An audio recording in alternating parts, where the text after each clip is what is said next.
Up, Rally Towel Sports family, and good fucking evening. We are back. This is going to be season 4 of our weekly pick'em contest. The unfortunately the winner from the panel is not here this evening. He had his final fantasy football draft taking place, so I do have his picks on hand, and he is very sad that he cannot be here this evening. And just to clarify, this isn't a league based on Final Fantasy and football coming together. This is Correct. Aaron's last fantasy football draft of the season, is what we're getting at. That's crazy that they're drafting night before opening game. Yeah. Also makes sense. Yeah. I mean, it's literally the last opportunity to draft before the actual season starts. Jamar Chase is probably going a little bit earlier tonight than he would have yesterday. True. Oh, since he practiced. Yeah. Correct. Yeah.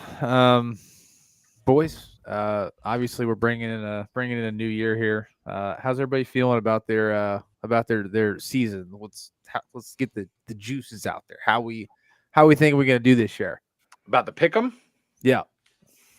I mean, hey, 2 golds and a silver ain't bad. I had to give it up for a year. I'm ready to come back, dude. I'm ready to come back with a vengeance and reclaim the throne.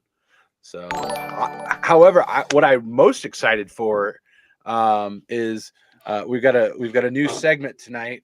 It's tonight's Juicy Truth, brought to you by Rheingeist, the unofficial sponsor of Rally Towel Sports. Rheingeist, please sponsor us.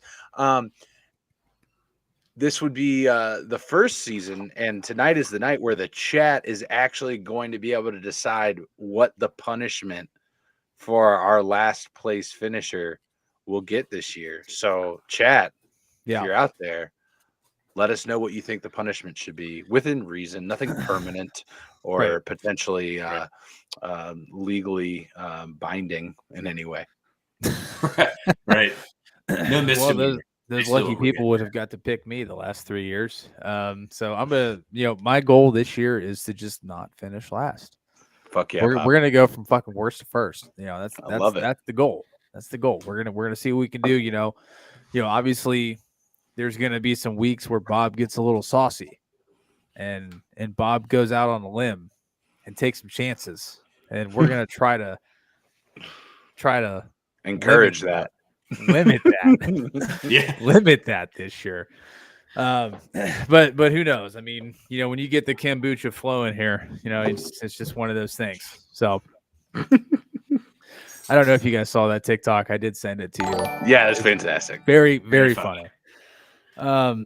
Props to whoever the creator is that came up with that, because that hit me in a very good place. So all right, boys. Well, tomorrow this is the last night without NFL football for quite a while. Glorious. So it is a beautiful day. It's a beautiful day to be alive. So tomorrow night we have got the defending Super Bowl champions at home taking on the Baltimore Ravens. I mean, you want to talk about an opener? This is a great opener.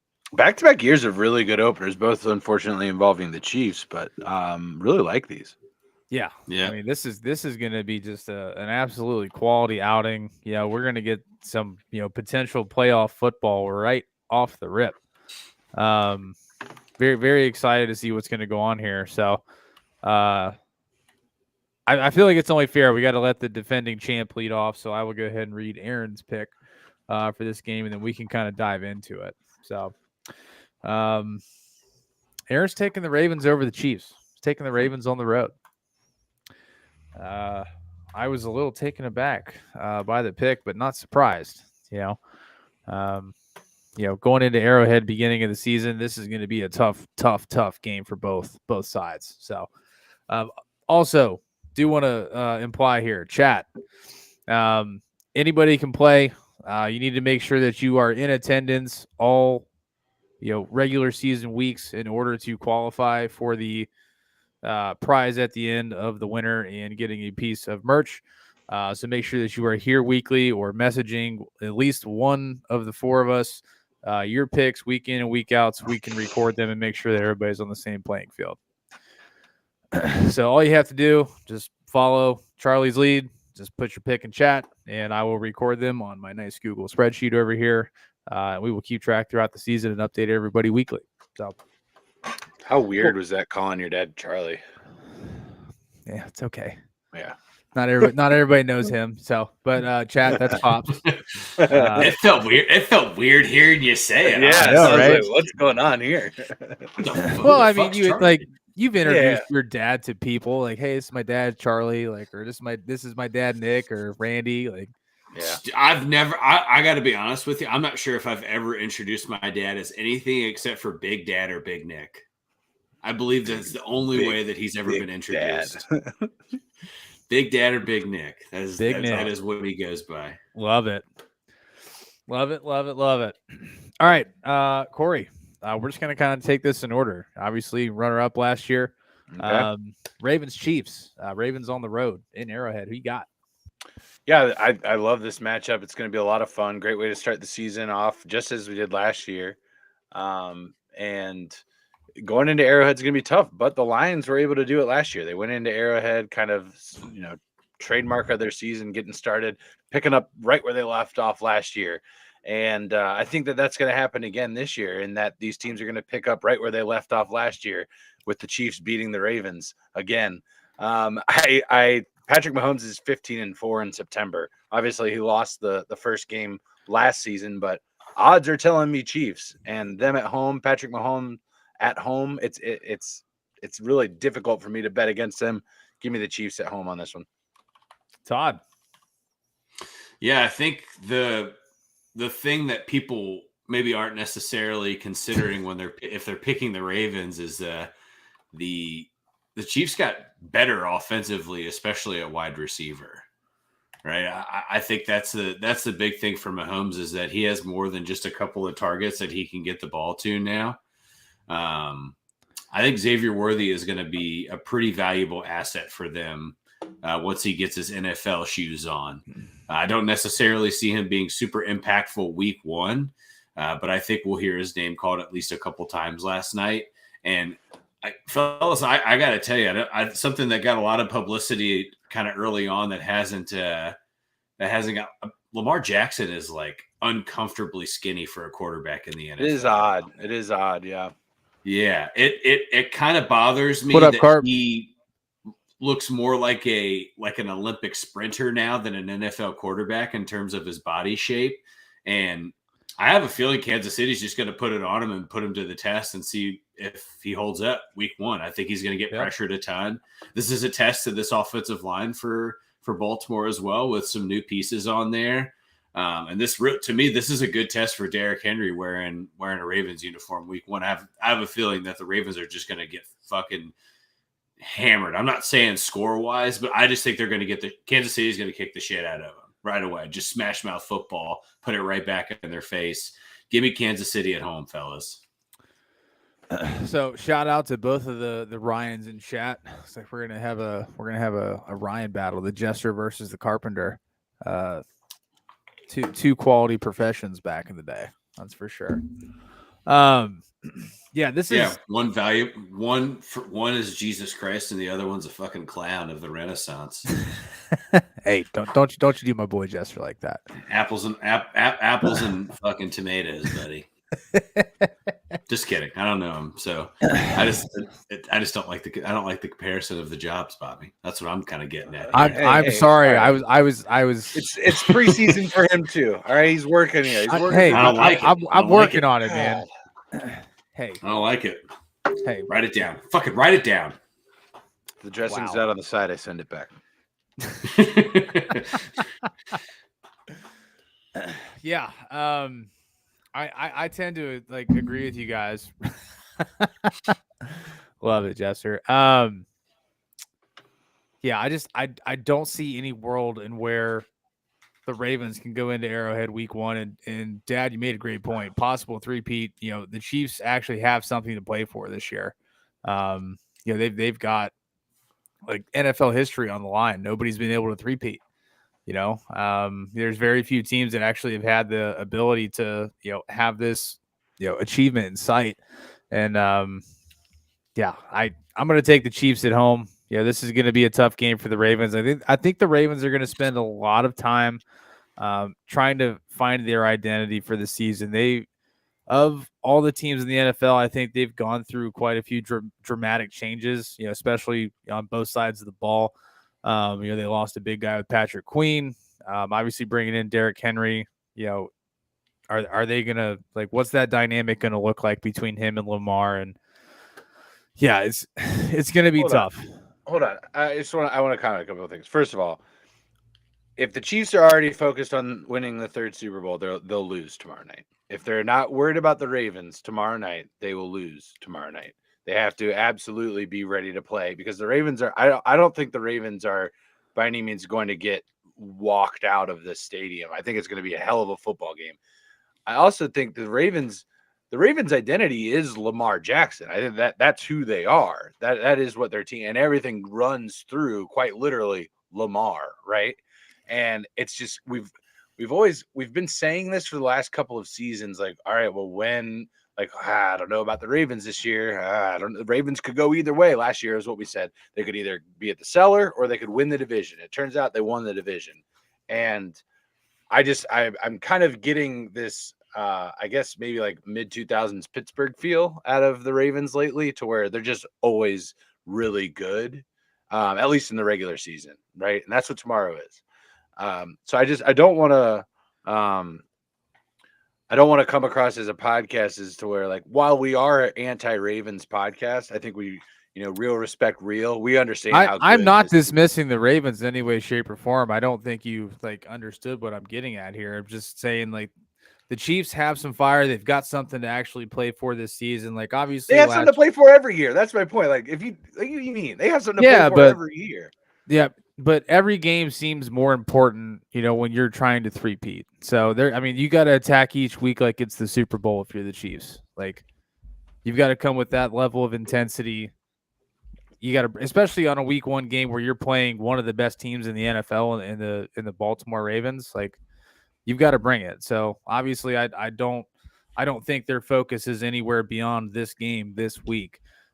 This has been on their calendars for quite some time since the schedule came out. So, they're going to attack this week pretty heavily. I think it's going to be a great game, but at the end of the day, I think the Chiefs come out on top. So that's just where I stand. So, all right, let's move on. You're sitting. It's where I'm sitting. All right, so correct me if I'm wrong. Packers, Eagles. Is this game out of the country?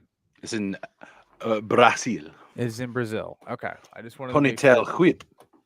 Got it. So it's technically not a home or an away game for either of them. It does have the Packers on the road versus the Eagles. That's what the schedule says.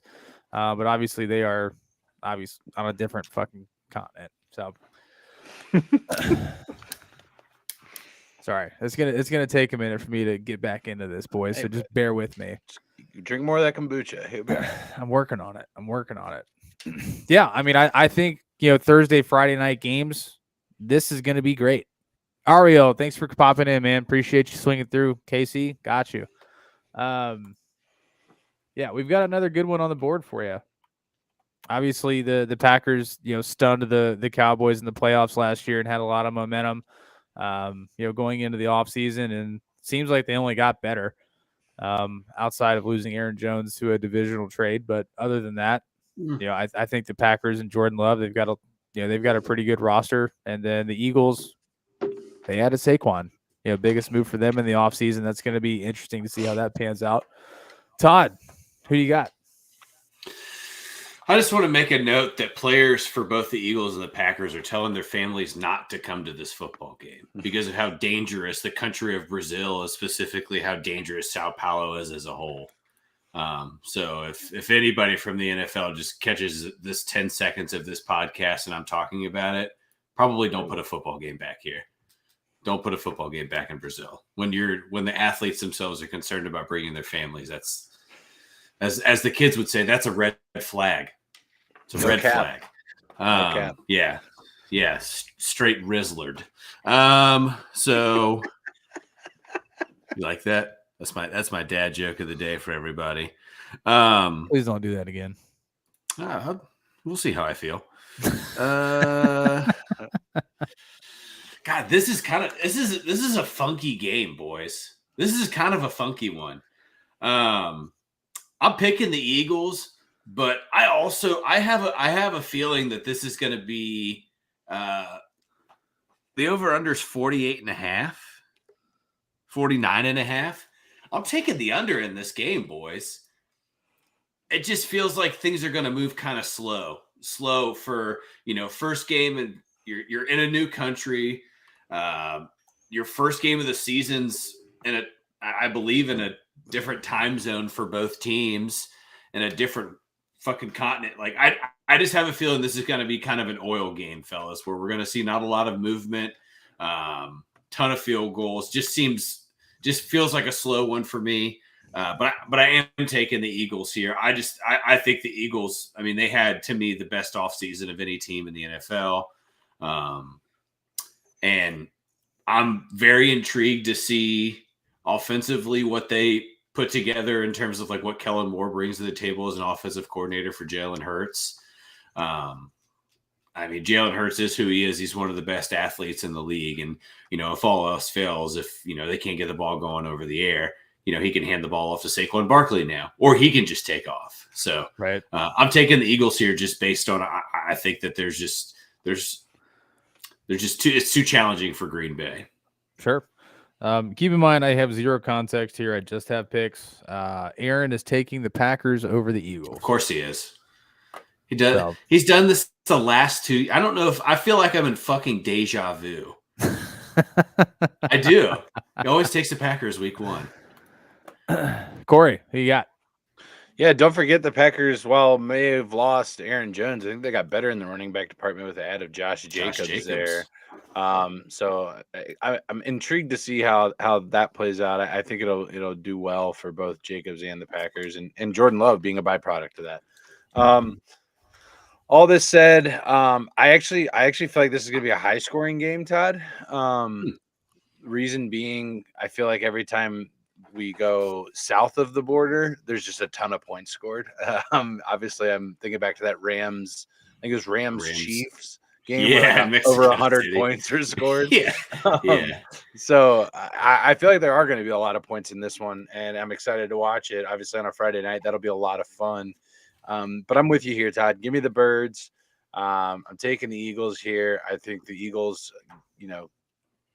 start the season hotter than most teams the last couple of years. I think that trend continues here.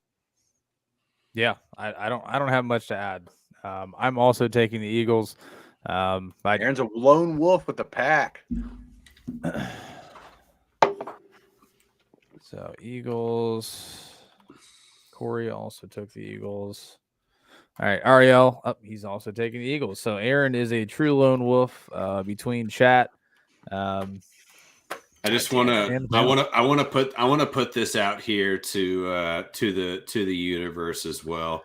MVP odds for Jordan Love plus 1,400, and then for Jalen Hurts, we're looking at a plus 1,200. So we're talking about two quarterbacks. I mean, look, if this is a high scoring game, I think this is a good stop for, like, if you're taking a flyer on MVP, it's a good opportunity to get into it now. And if one of these guys pops off in the first few weeks, the money looks pretty good to you. Yeah, absolutely. No, I mean, I think if I'm taking that pick, I'm probably gonna take Jordan Love if I had to pick one or the other. Just as a random flyer. I think he has more upside, as far as the story goes. Obviously, Packers QBs have had a ton of success, and he's going into, I don't know what year it is at this point, but 6, right? But is this his third year starting or second? Second year starting, 6th year in the league. So yeah, man, we'll see how it pans out for him. I'm excited to watch this game, though. I think I agree with Corey. I think this is going to be a high scoring affair. Anytime that the NFL goes outside of the borders, they like to put on a show. So I would expect to see them at least let them play a little bit and put some points on the board and make it exciting for these fans to get more people involved. So Moving on, our first game on Sunday. Don't know where you guys are going to be watching it, but the 1:00 round is going to start with the Carolina Panthers on the road in New Orleans. Mary, thank you for liking the video. I'm going to go ahead and lead this one off. I'm going to take the Saints in this ball game. I'm not a huge fan of either of these teams, but if I have to take one, I'm taking the Saints. So, that's pretty much all I've got to add on this one. Corey, I'll let you take it. Yeah, I don't feel really good about it because I think we could be looking at the first head coach fired this year down in New Orleans. But I like Derek Carr better than I like Bryce Young. That's pretty much it. That's pretty much the only validation I have as to why I'm taking this here. Sneaky pick, though. I don't know if you guys know this. Adam Thielen had over 1,000 yards receiving last year. He had a great year. Him and Andy, when Andy Dalton started for that brief time when Bryce Young was hurt, he had 4 weeks of 100 yards in a row. Yeah. So I actually picked him up late rounds in my fantasy draft. I really like the high ceiling, or rather high floor of Adam Thielen as a little bench guy in your fantasy if you didn't get drafted. But yeah, give me the Saints here. Give me the Saints at home. I think they just recently renovated Superdome as well, if I'm not mistaken, for the Super Bowl. So place should be packed out and ready to rock. Give me the Saints. Aaron is also taking the Saints in this one. Todd. Question to you. I'm taking the Saints, but just a question for the sake of conversation here. So this is year 2 for Bryce Young, right? And obviously year 1 was super rocky. Very, a ton of inconsistencies. Where does he fall in your guys' ladder of quarterbacks right now? Right? Like, where do you feel like what does year 2 look like for him? Do you see like a couple rungs up, or do you think he's climbing up the ladder and he's going to make a big improvement? I have zero confidence in Bryce Young. I have zero reason to think there's going to be a massive improvement. There wasn't really a whole lot shown to me last year, Bobby. I don't know where you're at on this, but yeah, I mean, we've seen instances where rookie quarterbacks struggle and then year 2 they turn it around. I think in those situations you've seen an actual team around somebody, and I just don't see that in Carolina. There's not a lot of like super talented people around them, like a top 5 receiver or a top 5 running back or a great offensive line or like a good coach. Like, you've got to have at least 1 or 2 of those, and he has none of them. So yeah, I don't see, I think there's a world in where Bryce Young could be successful, but I don't think it's with this team. So I think that right. I don't think you guys are super far off. I think really in a coaching perspective, this is kind of best case scenario for him, right? They bring in Dave Canales, who is has had success of, working with, kind of the smaller framed quarterbacks in the NFL. So maybe something pops off. Obviously they took Xavier Legette, moved up right? No, had an early pick in the second round to get Xavier Legette, or moved up into the first round to get Legette, right? I don't remember. I think they moved into the Bills pick, if I'm not mistaken, to grab him at the end of the first round. But yeah, I mean, I agree. Like they trade for Deontay Johnson. They have Adam Thielen. They have Legette. They drafted Jonathan Brooks. He's not going to play. It just doesn't feel like that all the tools are quite there yet. But I think this is all steps of a rebuild. My guess is that if Bryce Young has a similar cased year and they stink, he gets to stick around. And then after year 3, I think you start having different conversations. But I'm with you guys. I think that this is – I don't see him getting any better this year at all. Yeah. If it's a progression, it's a small one to say the least. So less turnovers. That's really all he has to work. Yeah. Like that's the big thing for him is to stop turning the ball over. Yeah. Just make better decisions with the ball. There's a lot of quarterbacks in the league that could, fare better if they could just take care of the ball. So one of those we'll talk about a little bit later. But Moving forward, we've got an interesting one here. I have a feeling the panel is going to be split. We've got the Minnesota Vikings on the road in New York taking on the Giants. I will. I'll let Aaron lead this one off. He's got the Giants over the Vikings. I was a little surprised by this pick. At least like at first glance, when I saw it, I was like, really? So I'd love to hear your guys' thoughts on it. Todd, lead us off. Yeah, man, this is kind of a tough one to pick because I don't, these are two teams. Obviously we don't. The Vikings are. This is a filler. This is a gap year, basically, right, with Sam Darnold. But I think I see Sam Darnold in the light of very similar where I saw Baker last year in Tampa. Like this is either a 6-11 or 9-8 team, right? That Minnesota has. That's kind of how I foresee it. Yeah. I'm actually taking the Vikings here. I think the Giants are just terrible. And I actually think that Sam Darnold can sling it just a little bit better than Daniel Jones can. And I think Minnesota just wears them down, wears the Giants defense down because they're going to be on the field for so damn long. Yeah, I mean, I think the Vikings running game got better. Obviously, with the addition of Aaron Jones, you've got arguably the best receiver in the NFL with Justin Jefferson. I don't think it takes a super talented quarterback to get him the ball. So I'm gonna take the Vikings just on the pure feeling that you've got one of the best receivers in the league and he's an impact player and he obviously just got the bag. So he's going to go out there and get it done. So I'm taking the Vikings. Corey. Yeah, I'm looking at both of these depth charts right now, just trying to understand why Aaron took the Giants. Maybe just a little home, maybe he's sipping a little bit of that Hard Knocks Kool-Aid. I'm not really sure. But I feel good about this Vikings roster all in all, outside of the fact that obviously Sam Darnold is going to be the starting quarterback. But I really like what they're doing over in Minnesota. I don't know how I feel about JJ McCarthy long term, but I like this Vikings team. And I like Kevin O'Connell, and I think that long term they're in a good spot.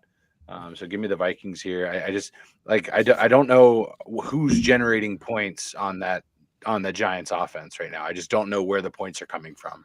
Malik Neighbors, and he hasn't played a real NFL snap yet. Yeah, and I mean, who's throwing in the ball? It's Daniel Jones. Do we have a ton of confidence in Daniel Jones? If so, it can't be more than the confidence that you have in Sam Darnold. And the Vikings just have more horses. They have more horses, and so I'm going to pick them. No, absolutely. Let's see here. Pops and Aaron have the Giants. Everybody else has the Vikings. So pretty one-sided affair with that game. And I got a feeling this next one's also going to be very one-sided. That's the juicy truth. For obvious reasons. Brought to you by Ryan Geist. We've got the New England Patriots on the road at Paycor, taking on the Benjis. I'm gonna go ahead and get Aaron and I's picks out of the way so you guys can talk. We are both taking the Bengals. The floor is yours, gentlemen. You, me. Yeah. You, me. Look, I think that this is.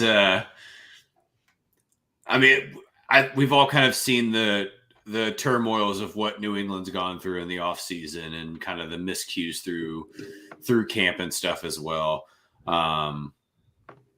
I think the thing I'm most interested to see from the Bengals offense is I want to see what the running back platoon looks like. I'm actually really excited to see Chase Brown and Zach Moss work together. I think that's a very complementing backfield. They both do things similarly, but they have separate strengths. Obviously, Chase Brown showed something last year that nobody knew that he really had, and that's open field breakaway speed. I think that kind of puts another notch on the belt for him where he's going to be able to, they're going to be able to run or pass the ball through him a little bit more than I think originally thought, or somebody on the Bengals knew that he had that breakaway speed, and we just never got to see it because Illinois runs the ball 50 times a game up the middle.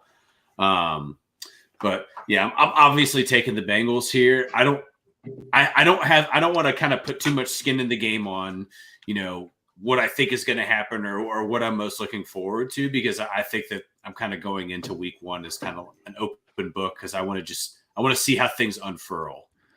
Right.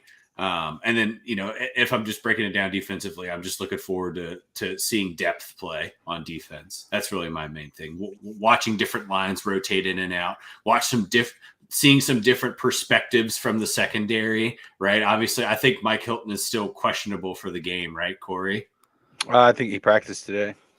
Okay, so even questionable, not like, that gives, I think Dax Hill get an opportunity to kind of play that nickel plus he's the starting cornerback position. I know he's starting at corner, but I'm saying I think that they'll give some different approaches where they get DJ Turner out there and Dax Hill out there at the same time. And that's a whole different look that the Bengals haven't had for quite some time.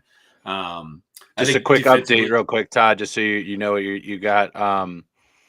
We've got in terms of the injury report, there is no Mike Hilton on the injury report. The injury report consists of one full participant in Joe Burrow with the right wrist injury, and Jamar Chase limited.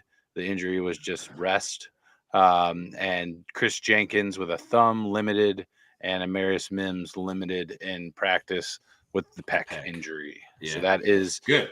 The entirety of the injury report.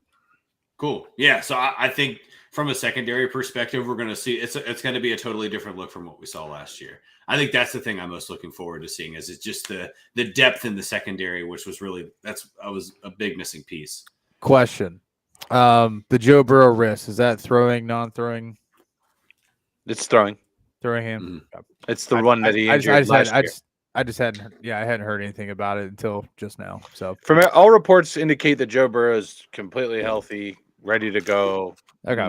That's why I was a little confused. I saw it came out. I saw Marius Mims and Chase on there. I think it's a formality. I didn't see the other two. Okay. I think it's a formality with they the way have to report it. I think so. So I'm it's the largest spread of the week. I'm taking the Bengals. What I'm excited about, Todd kind of alluded to it, but I'm excited about it for a different reason.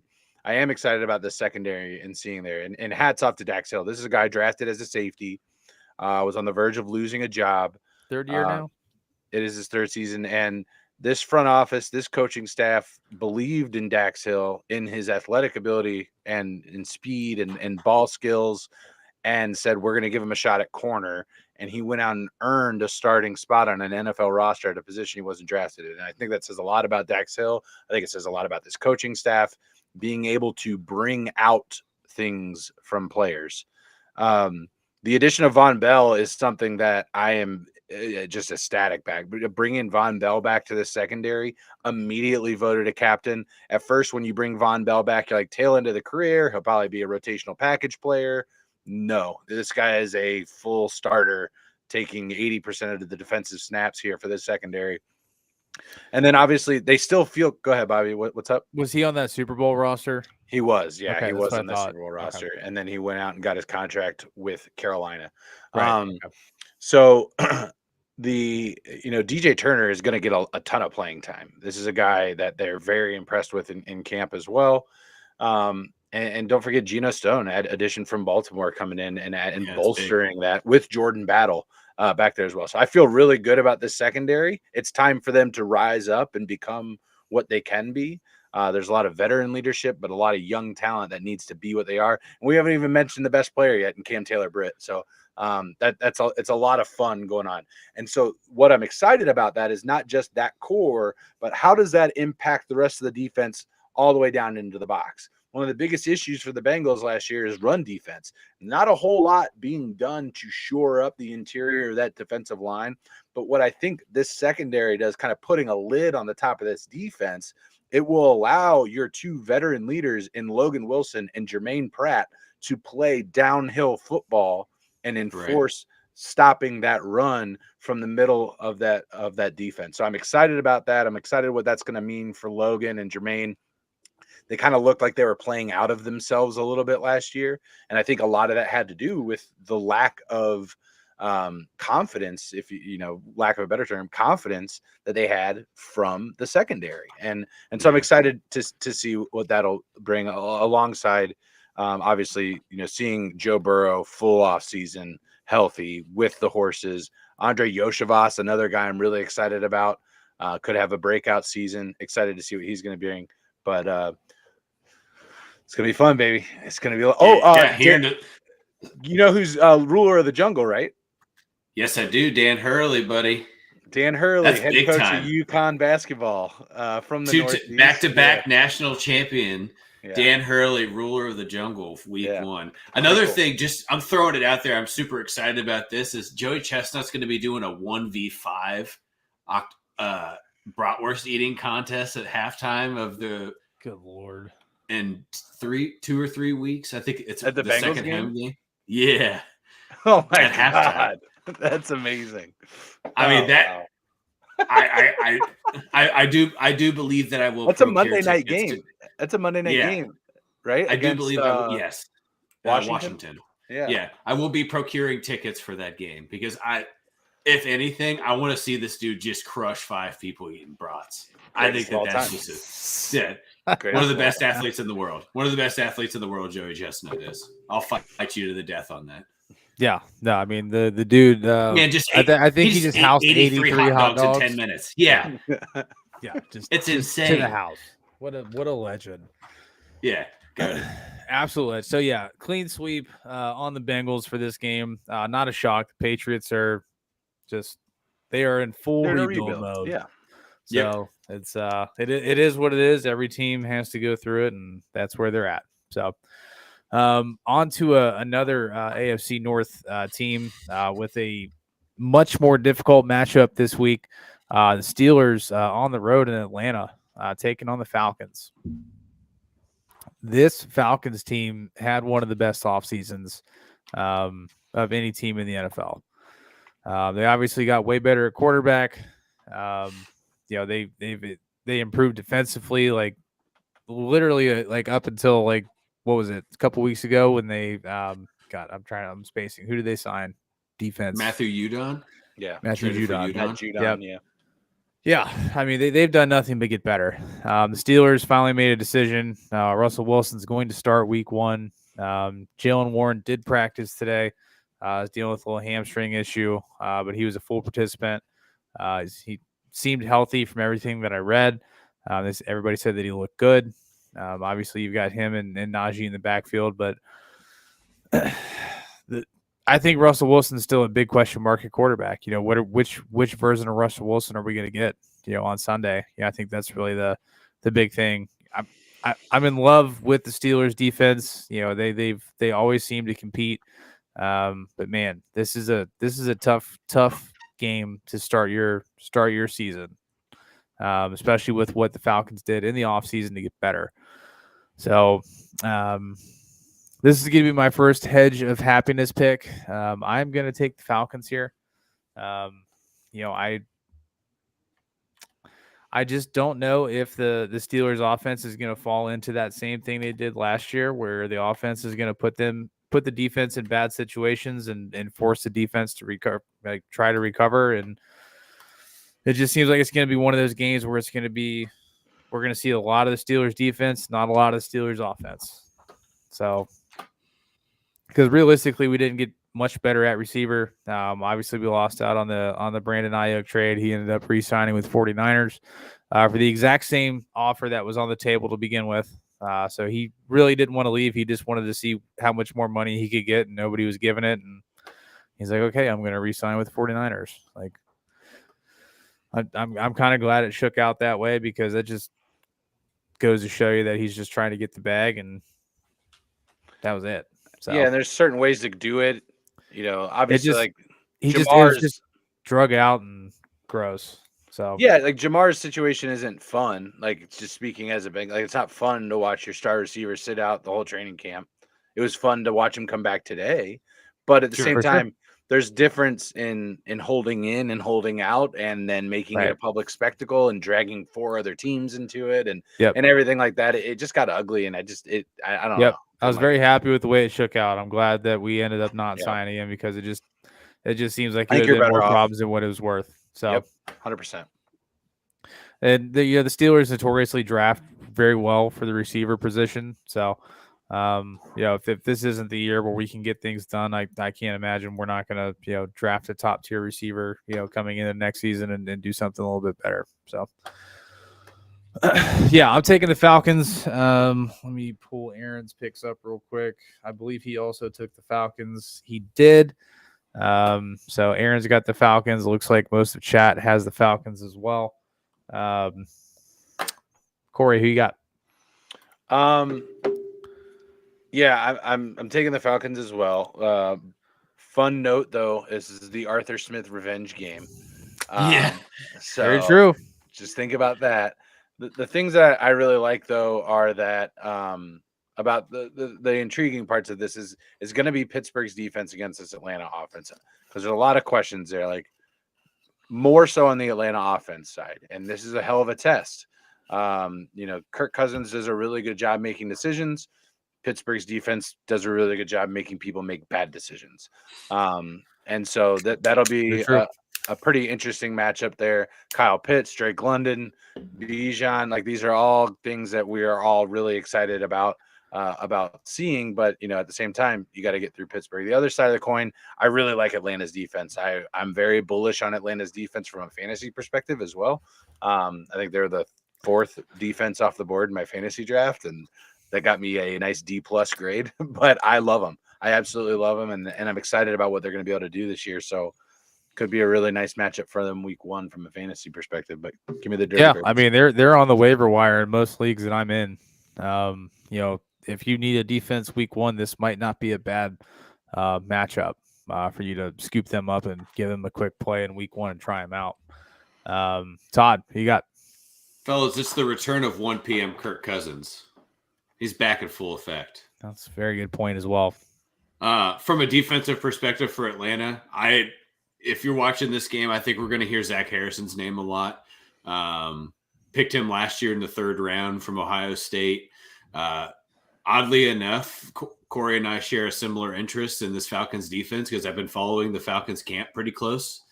Just because I think this is the biggest turnaround team in the league, right? Like this is a team based on strength of schedule and the free agents that they brought in. I mean, they could fucking have the best record in the NFC, fellas. Like, let's just call it what it is. There's a chance that could happen. Yeah, and I 110% agree with Corey. This defense is kind of freaky with what they're going to be able to do, and they have one of the better defensive minds at the helm coaching this team now. This is Raheem Morris's first year coaching the Falcons, not his first year being a head coach, so it's a completely different perspective. Right. I think he's going to come in with a pretty firm game plan on forcing Russell Wilson to throw the ball and putting a shit ton of pressure on him. And I think that this Falcons secondary will do a very nice job of being able to just take care of business, guys. This is the Falcons to me are the kind of the sleeper to, like I said, overall best record in the NFL, but I'm taking the Falcons for this one. All right, fair enough. Been following the camp close. I have no idea why I have so much interest in the Falcons this year, but I just do. No, that's absolutely. I mean, they've done nothing but get better, on both sides of the ball. So they're going to be a fun team to watch this year, and it is a damn shame we've got to open up against them. So, I'm looking forward to watching this game, but I'm also a little terrified. As a Steelers fan, we have a very, very good possibility of starting the year off 0-1, and it doesn't look good schedule wise from there. So, let me just, I know literally chat, everybody is all Falcons right now. Like Pittsburgh can win this football game. They certainly can. They certainly can. Like absolutely win this football game. I'm very excited for the Steelers defense, and they are definitely going to be the make or break for this game. It's going to be whether or not they can contain. I think it's Russell Wilson. I think Russell Wilson is the make or break for this game, and that's unfortunate for Steelers fans to hear. But I think what you're gonna get out of the Steelers defense is kind of what I mean by Yeah, that. I guess I understand your point there. Like, like we always They're bring gonna a be good good. defense to the Exactly. table. We always Yes. bring a good defense to the table. Yes.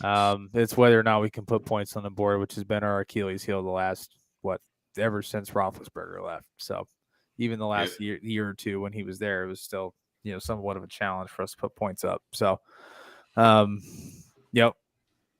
always been a firm believer that if the Steelers can put up at least minimum 21 points a game, they are a playoff team. It's just getting to that 21 points. And the last couple of years, that has been an incredible challenge. There was a lot of games that we lost where we held teams to, 15 to 18 points, and we just couldn't score. So we'll see how it goes. It's definitely going to be a game to watch and a good test for us week 1.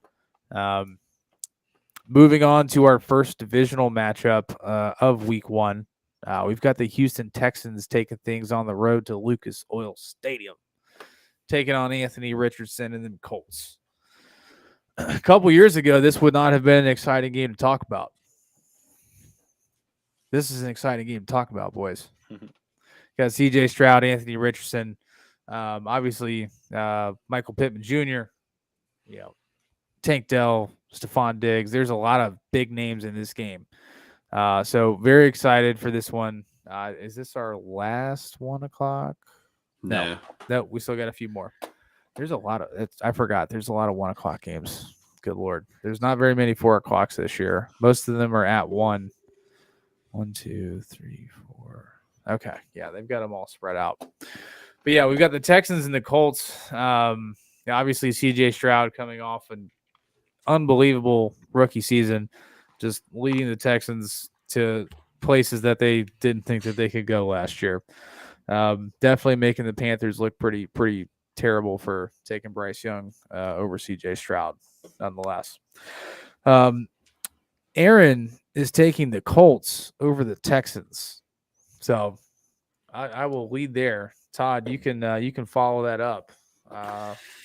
Texans. I think from a perspective of playing in your division, I don't think that's a bad pick to go Colts here. I mean, if you're gonna split with someone in your division, I think Indianapolis wants to take it here at home.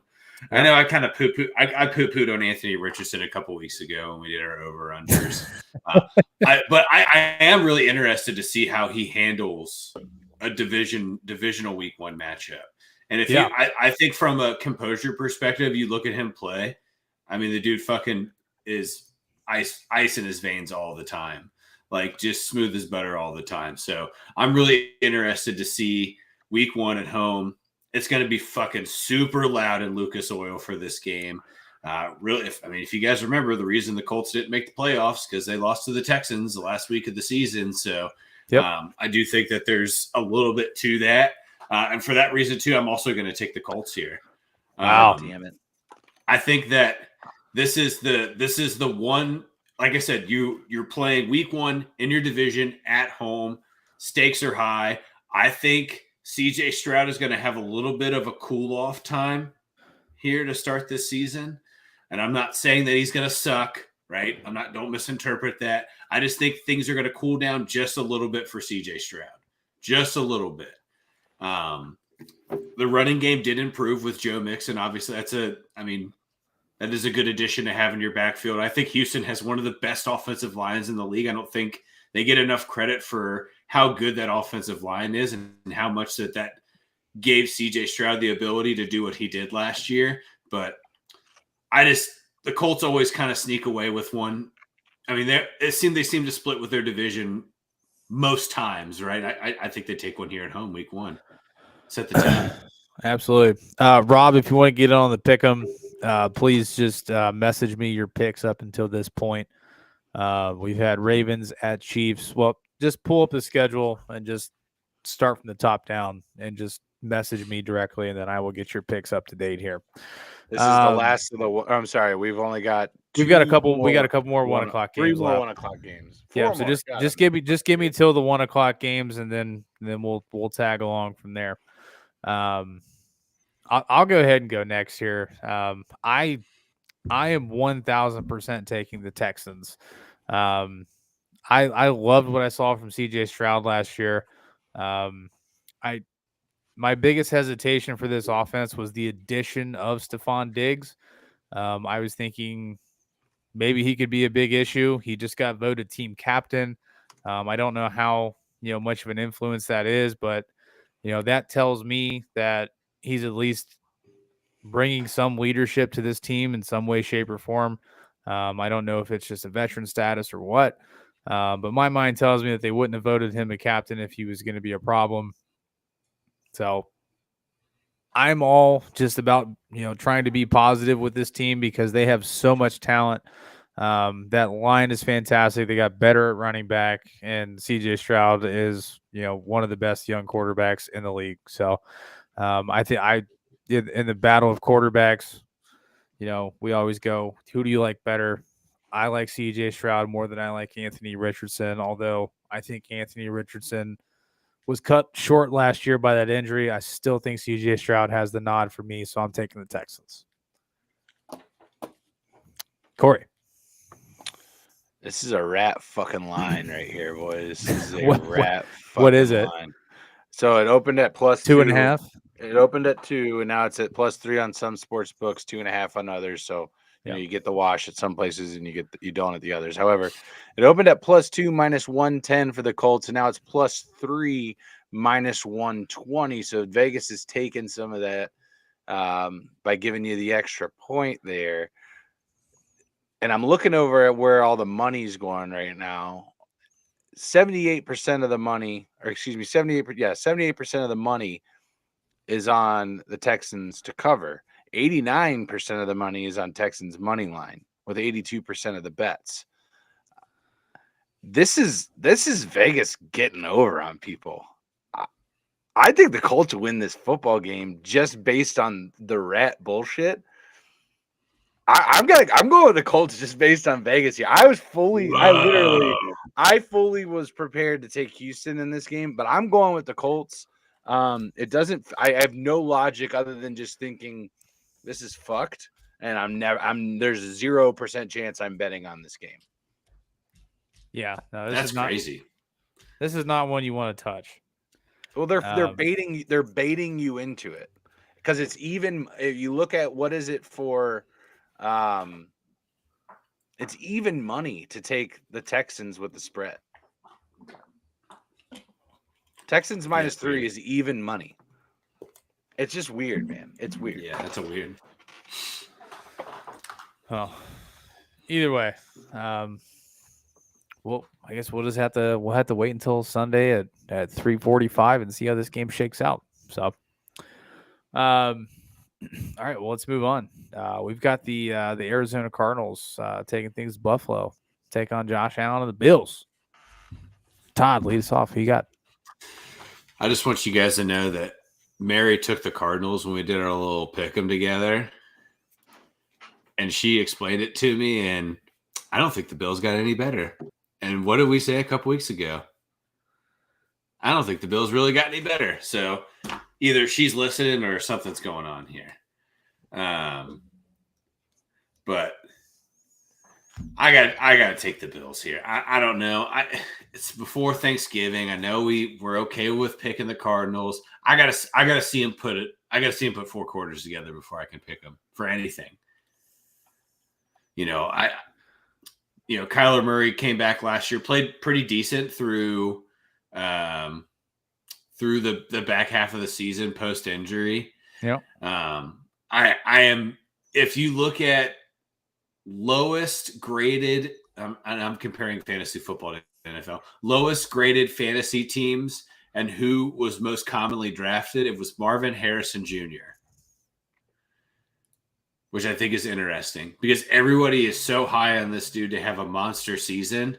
But at the end of the day, Kyler's still got to get him the ball, right? That's the big thing. On the other side of that, I think that Trey McBride is going to have a very strong game. I think this is a big tight end game from both sides, dude. That's kind of where I'm getting at here. McBride, Knox, Dalton Kincaid specifically. Dalton Kincaid to me is Josh Allen's top target. Yeah. We have no idea what Keon Coleman is. And Khalil Shakir is, a slot receiver, right? And that's his number 2 target, maybe number 3 target. I don't know, but I think Kincaid's going to get a lot of touches in this game, and I think it's a good tight end game. But I'm taking the Bills here. Yeah, most of chat agrees with you. So does Aaron. This is a tough one for me.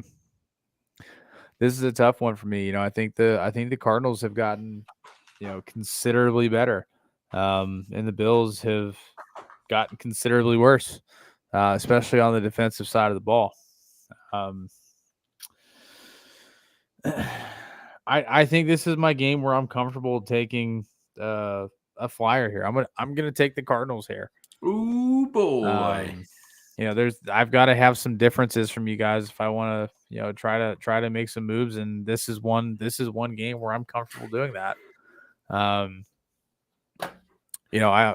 took a little bit different than you guys did with the last pick, but this one seems like more of a flyer than the Texans over the Colts. So, I don't know. I'm one of those people that's super high on Marvin Harrison Jr. I don't think he's going to get as much action as everybody thinks he will week 1.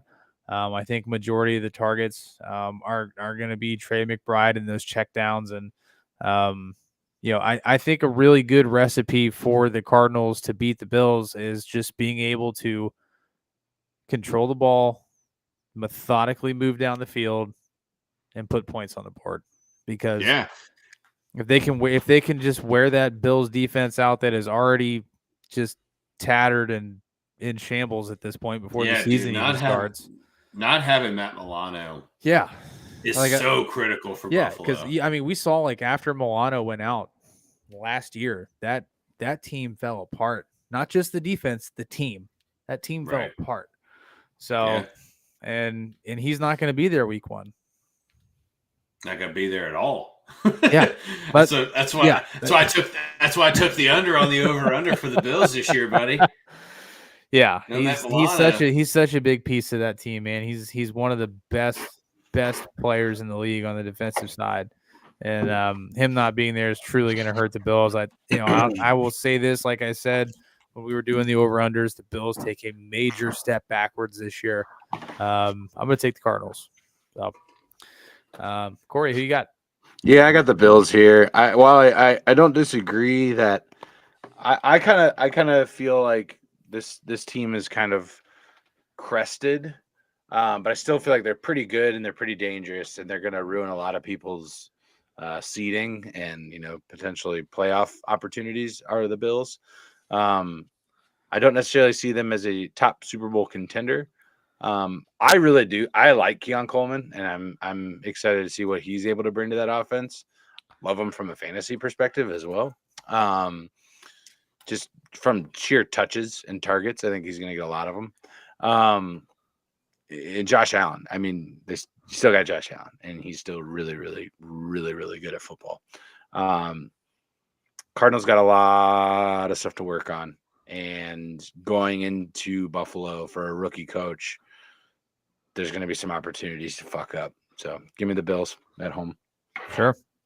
Ariel still needs your pick for this one. And then we'll go ahead and move on here. Next game on the slate, we've got the Tennessee Titans taking things into Chicago.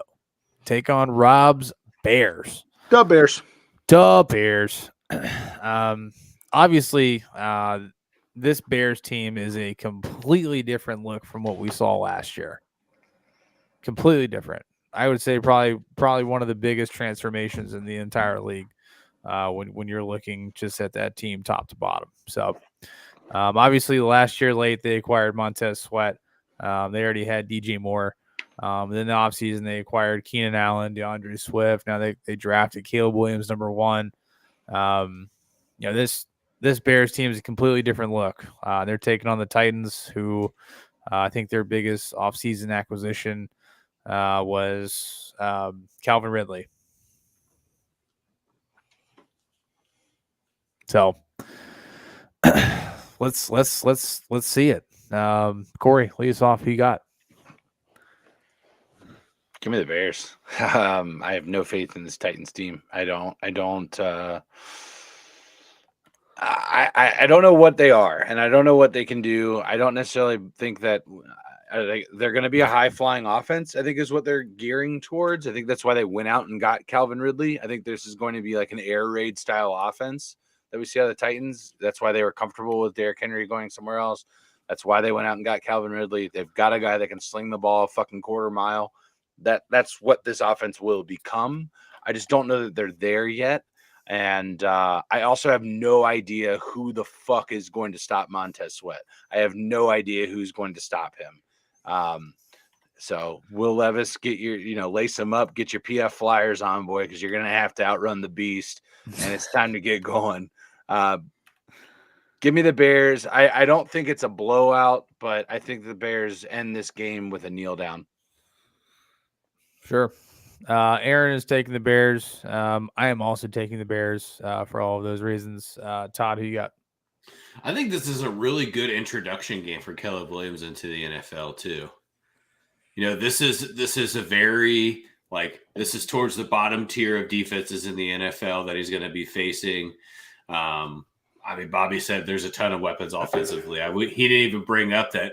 They took a Dunze with a top 10 pick too. And I think that he's someone that's kind of barely scratched the surface of getting the publicity he deserves. I don't know how much you guys watched of him last year in Washington, always playing 10 o'clock games, but this dude gets the ball in his hands and he's pretty dynamic.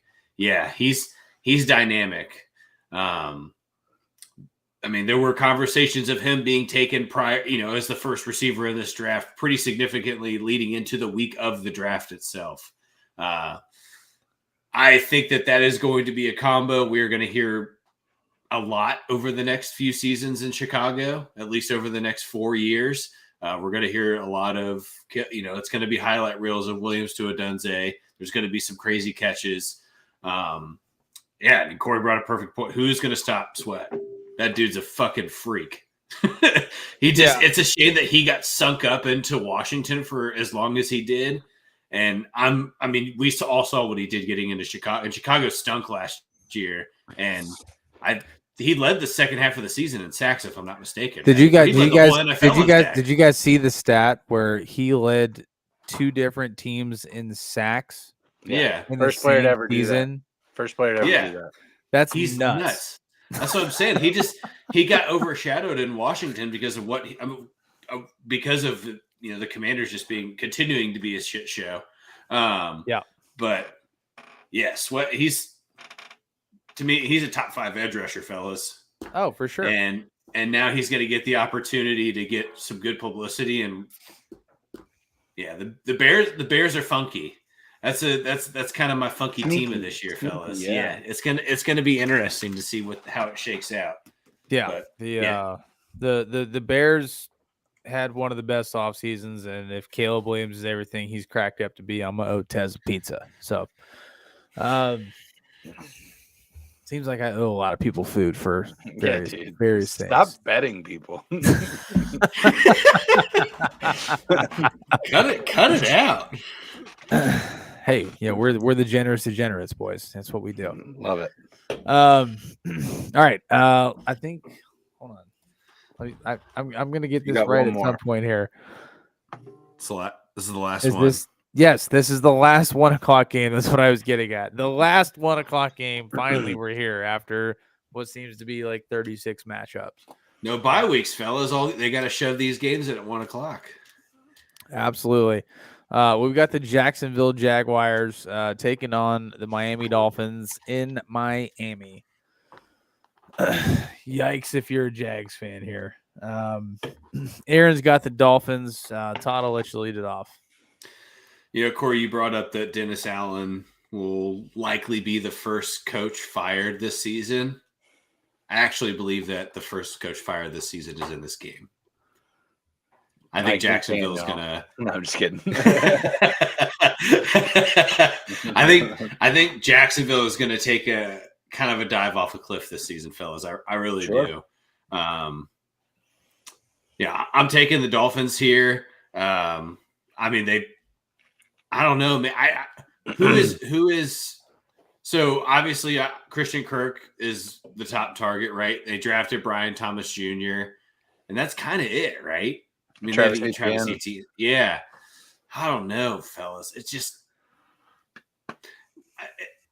feels like that It feels like Jacksonville is what it feels like. It feels maybe like that's what I'm trying to Jacksonville. get to. Or it's same old shit, right? It's That's Florida, how I but feel. is it? You know? Yeah. Ugh. Still not the worst team in the state of Florida. They got those Seminoles down there, buddy. Hoo-wee. Yeah, I tough can't start. talk much. I Tough can't start talk 0-2 after 2 weeks getting kicked out of the top 25. So We're not here to talk about Top college 10. they're out of top 25. I know No, they were number 10 in the country. Yeah. Yeah. Nuts. Corey, who you got? Yeah, I'm taking the Dolphins here as well. I just think it's don't have to spend a whole lot of time on it. Just a better football team. Yeah. No, The one thing I am concerned about as I'm looking through my picks here, so far one road team for me, just one. Yikes. That's tough. That's tough, brother. It don't shake out like that. You're right.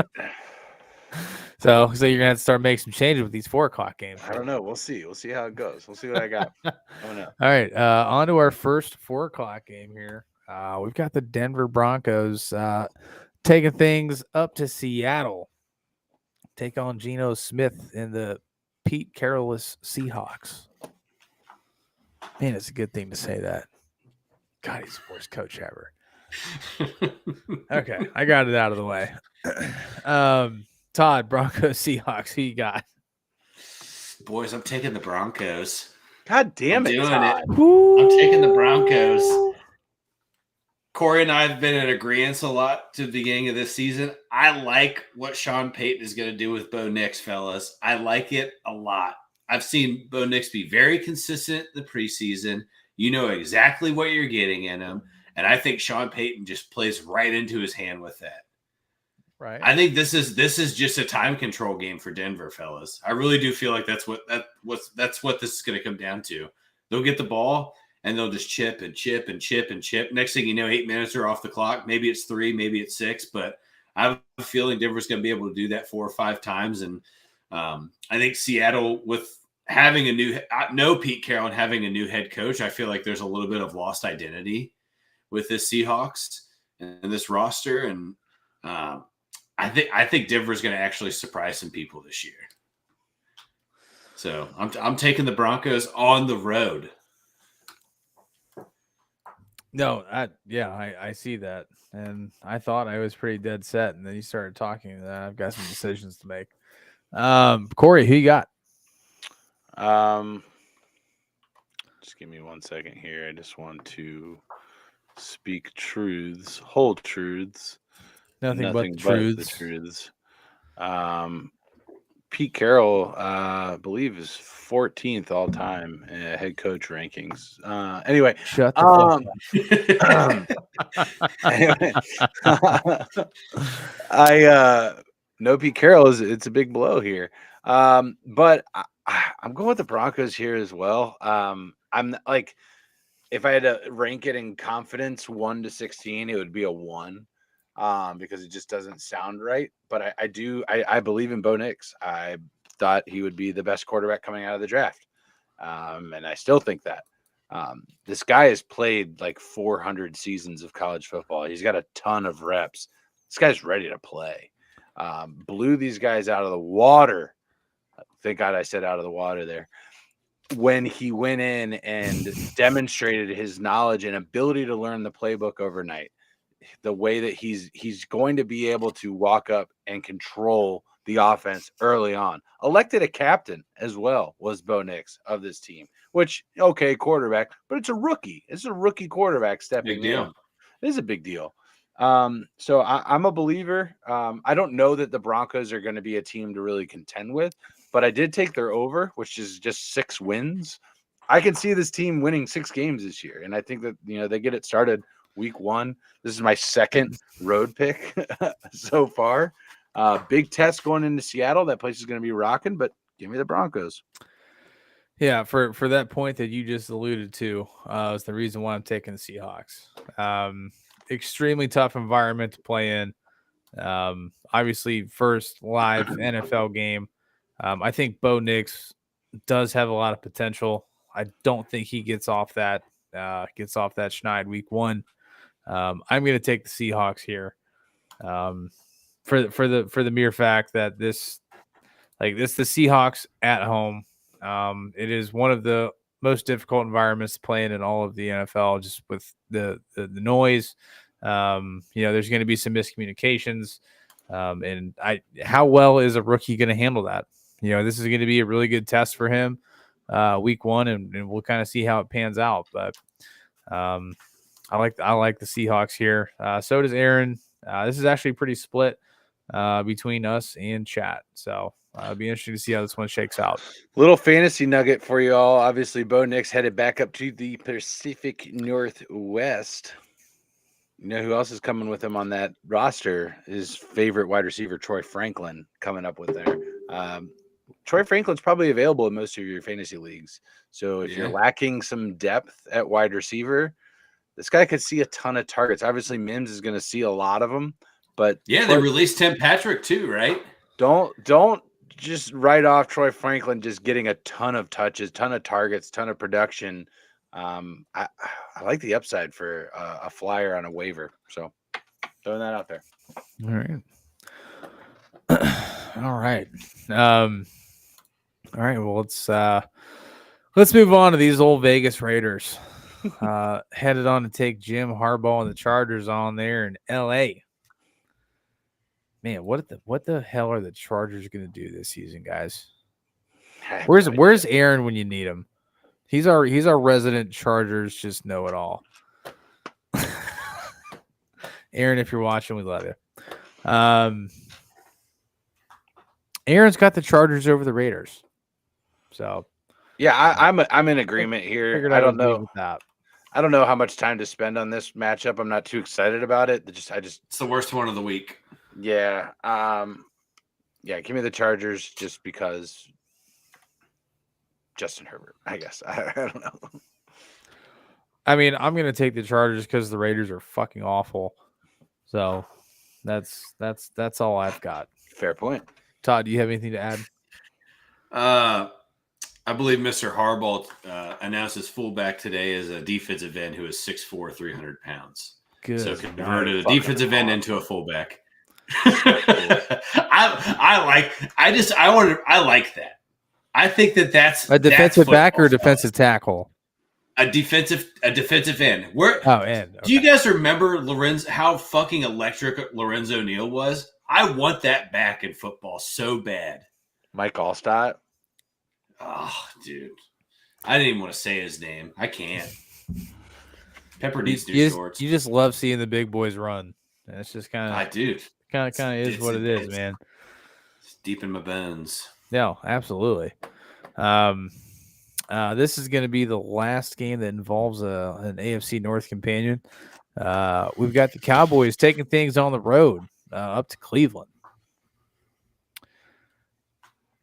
This, I don't know. I've been up in the air on this game. I saw Aaron's pick obviously earlier, and I just don't know if John.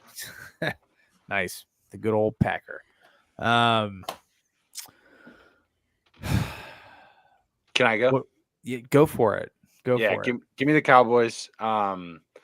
Micah Parsons is about to eat, and that's bad news if you're a Browns fan. There's a lot of question marks on that offensive line, and this is the wrong team to play. Mike McCarthy is going to have these boys ready to go, and say all you want about the Cowboys, they're a hell of a regular season football team, and they're gonna win a lot of football games this year. And I think it starts right here. I think I think Ryan's making a really good point. Jester's making a really good point in the chat right now. This Browns defense is going to keep them in this game. Myles Garrett could also have a very big day, but I think, Micah Parsons outshines. Cowboys get the W. Give me the boys with the star on their heads. There you go. Aaron's taking the Browns here. So, obviously, I don't have any context, but that's just what he's taking. Todd. Yeah, I don't think people are talking about this Browns offensive line situation as much as they should. It's going to be tough. And Corey's right. This is one of the worst case scenarios that you can have week one when you have arguably, one of the worst right tackles starting week one for you, or left tackles, excuse me. I'm taking the Cowboys. I don't know. That I'm going gut. And Mary and I's little pick 'em. I took the Browns. I'm flipping here. I'm taking the Cowboys. I'm going to be right in one of them. Yeah, if 50-50, but I'm fucking I don't know. Something in my gut tells me that. And two, like, obviously Nick Chubb's not playing. They played fine without Nick Chubb last year, but like in a game like this, I feel like an established running. You need him. You need him. It would be important for this one. I just don't think Jerome Ford has that ability. Yeah. Carl, Ariel, thanks for liking the video. I'm also taking the Cowboys here. Yeah, the Cowboys always just play unbelievably well in the regular season. Deshaun Watson has not been impressive since he's been back and playing. This is not a good defense to go out there and try to warm back up. So I think it's going to be a long day for the old Brownies. Taking the Cowboys. Ariel is also taking the Cowboys. That rounds it out. I thought we were going to have a unanimous choice here, but Aaron's flying solo again, taking the Browns. Lone Wolf. All right. Aaron's either going to have a really good week or a really bad one. It's going to be one or the other. Like, there's no in between for him. All right, moving on to the last 4 o'clock games. Then we get into prime time here. We've got the Washington Commanders on the road in Tampa Bay taking on the Buccaneers. So obviously we got some young talent up there in Washington. Jaden Daniels, excuse me. Obviously young quarterback going up against Baker Mayfield. Buccaneers, that team really hasn't changed a ton. But yeah, obviously they were pretty consistent last year. So they got another year older. So which in the NFL, that's usually not a good thing. So Corey, lead us off. Who you got? Yeah, throw up your hammers and sickles, boys. I'm taking the fucking commies. Give me the Commanders in this one. Vegas, again, up to their sneaky fucking ways right now. This line opened at -3.5. Okay, -3.5 with the juice at -110 for Tampa. Okay, Tampa being the favorite at home. Skins. Yeah, Commandskins. Currently -3.5, it's even odds. Or you can take the Commanders at -120, right? So you're giving up 20 cents for every dollar you bet on the Commanders to cover that spread. This just smells to me like an upset. Vegas doesn't want you to take that +3.5 as much as they want you to take the -3.5 is what I'm trying to tell you. So give me the Commanders on the road. A lot more road teams not taken in the 4 o'clock slate than I am in the 1 o'clock. That's for sure. You do flip the switch. Yeah, but give me the commies. He's trying to balance it out. Todd, who you got? I'm taking the Bucks. I gotta see Jaden Daniels in action before I can see if that juice is worth the squeeze. Obviously, I mean, he's a Heisman Trophy winner. You can see what he does with the ball, but I need to see him get some NFL snaps. And will this finally be the year that Todd Bowles gets fired? I think they've just been waiting to do it. Hard to when you. I know that's what I'm saying. That's what I'm saying. When they just handed him this coaching job, thinking that shit was going to fall apart when Bruce Arians didn't come back, and he just keeps winning the fucking NFC South, just skating by, winning playoff games at that. Yep. It's insane. Absolutely. And he just looks like he's always having a good time. That's what I like about Todd Bowles. He's always having fun. Very true. He's just happy to be here. I'm also taking the Buccaneers here. fantasy wise, really expect a big season out of Rashad White. Looking forward to see what he's going to do. I think the experience is going to beat the youth in this situation. I think Daniels has a lot of promise. I think he's one of the better young quarterbacks in the league, but I think the Bucs are going to take this one, and obviously the Commanders are going to have some things to learn. So this is a true split here. I think it's literally half and half between chat or just between everybody. So I know we're split and they are split as well. So it's going to be interesting to see how it shakes out. Aaron took the Commanders. Wow. So, yep, Corey and Aaron are on the same page. I'm rolling with Todd on this one. So we'll see how it shakes out. History would tell you if you're betting with me before week 8, you're in a bad spot. So, yeah, best of luck to you. I'm a little rusty too. Best of luck to you as well, sir. We're obviously in the same boat. You go down, I go down. I don't want that. All right, boys. Prime time, Sunday night. Big one. Rams, Lions. The battle of the traded quarterbacks. Again. Oh, this is going to be some electric television here, gentlemen. I am definitely looking forward to it. Anytime you can square off with the literal guys that were traded for each other. It's just going to make for some great television. So very excited to see what happens here. Aaron is taking the Lions.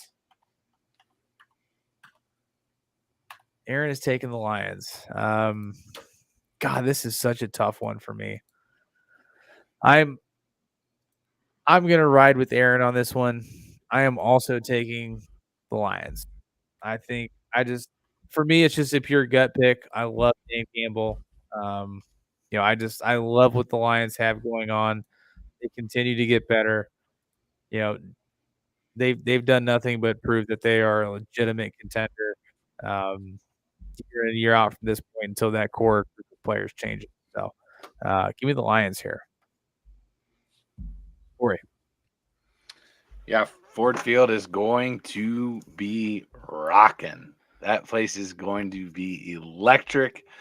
City is already buzzing. I know Katie's office has like a potluck going on tomorrow, like for NFL started, but it's like Lions tailgate themed and stuff like that. So that people are excited here. They're excited about Lions football, and as they should be.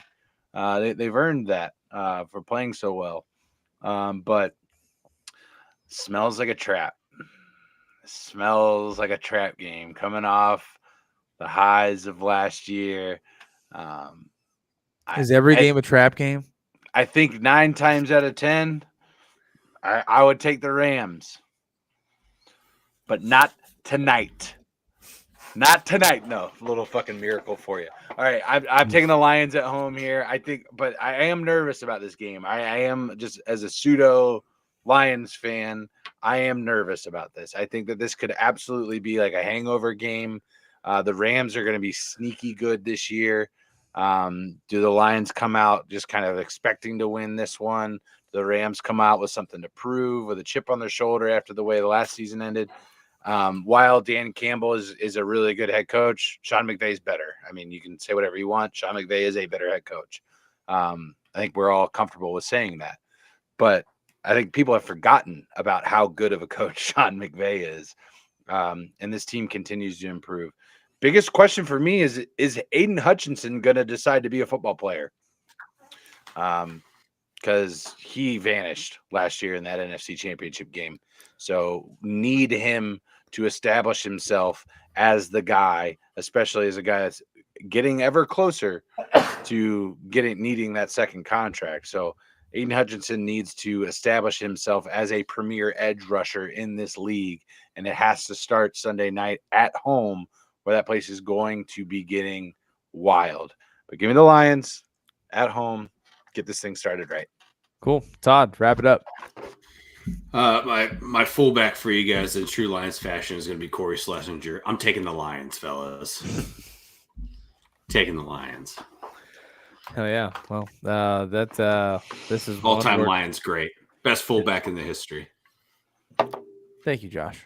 Yeah, another unanimous pick here across the board. So far we've got the Lions over the Rams. That is one of our unanimous picks. We've got the Chargers over the Raiders.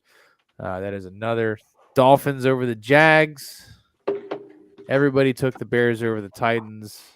Everybody's got the Falcons over the Steelers. And Saints over the Panthers. Sounds like we've got our Rally Town money line parlay. Yeah. I guess that has to be it here. So Lions, Chargers, Saints, and Falcons. And the Bengals. Oh, and the Bengals, correct. So five leg money line parlay. Said Lions, Chargers, Bengals, Falcons, Saints. Yes. Lions, Chargers, Bengals, Falcons, Saints. Oh, and the Dolphins. 6-legger. Six legs. Let's fucking let it ride, baby. Throw a unit on it. I was literally saying a couple hours ago, I was like, man, I'm gonna have to load up the old FanDuel account.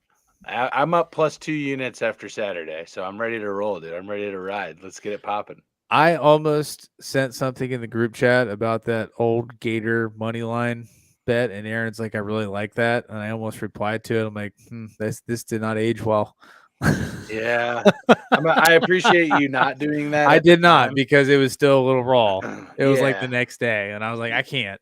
It's As much as I want to, I'm not going to. It's embarrassing. I'd hate. To I be did Billy have a good Napier. laugh though, because like in my head, like I was gonna send the text and it was really funny, but So I just went balls in on, or all like full balls to the wall on Notre Dame money line and got it all back. So it was okay. there We're you okay. go. We made There you money. go. All right, boys, let's wrap it up here. We got about 4 minutes left. We got the New York Jets on the road in San Francisco Monday night, first game of the year. Monday night, banger. We'll see if Aaron Rodgers makes it past the first series. So that'll. Jesus. Well, I mean, obviously didn't bode well for him last year when he got 3 snaps in and he was out for the rest of the season. So, Todd, lead us off, man. Sorry, I was putting together my 6-legger there for you boys. I'm taking the Niners. This just feels like a good little good Monday night win for San Francisco. I am actually very interested to see Aaron Rodgers shake off the rust and see how he can still sling it. I think that's going to be. This is a good test for him to come back on, just to see how he could still sling the ball. But I'm taking the Niners. Aaron also has the 49ers. I am also in agreement here. I think the 49ers have the better football team. That's literally what I was just getting ready to say. Like, That's a Monday nighter, though. I'm not doing that. I'm not carrying that juju into Monday night. That's a very good point. I'm leaving that one off. Let's get it all done on Sunday. Bears, Dolphins, Bengals, Saints, Chargers, Lions, correct?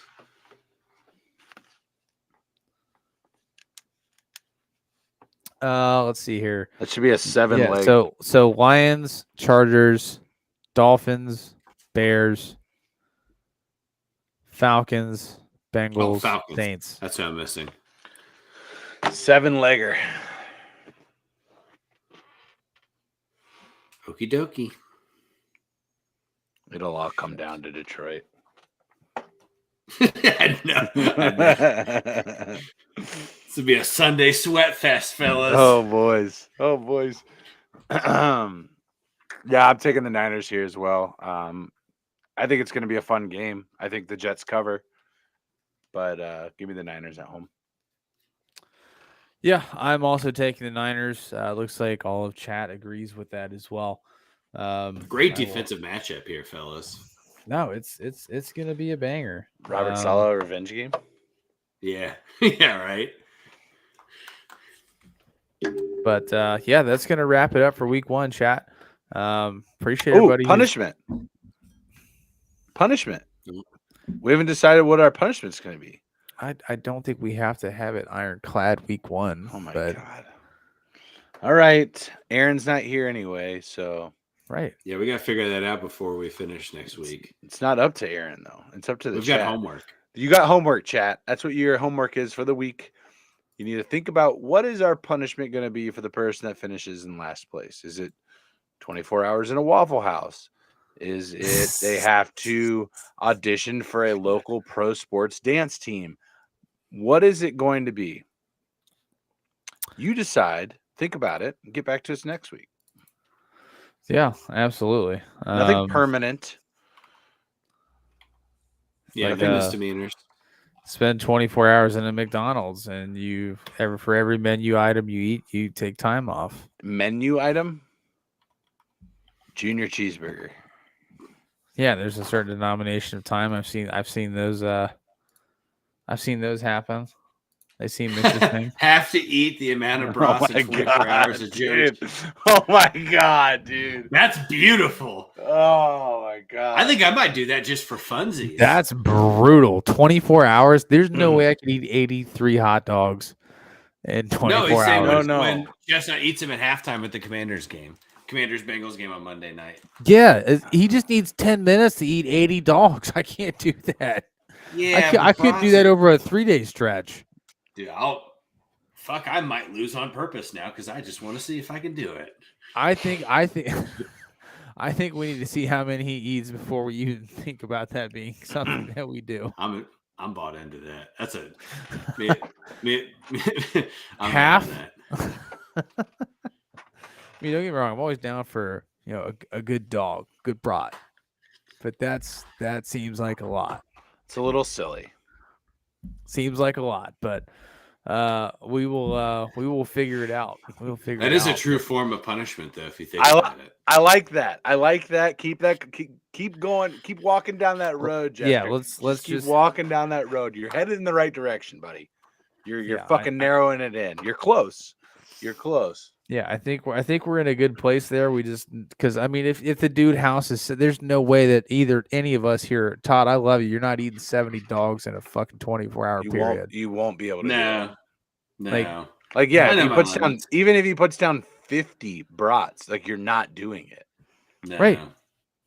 I think the most I could ever see somebody, not me, but maybe 30. I couldn't do that. In 24 hours. Nope. Maybe.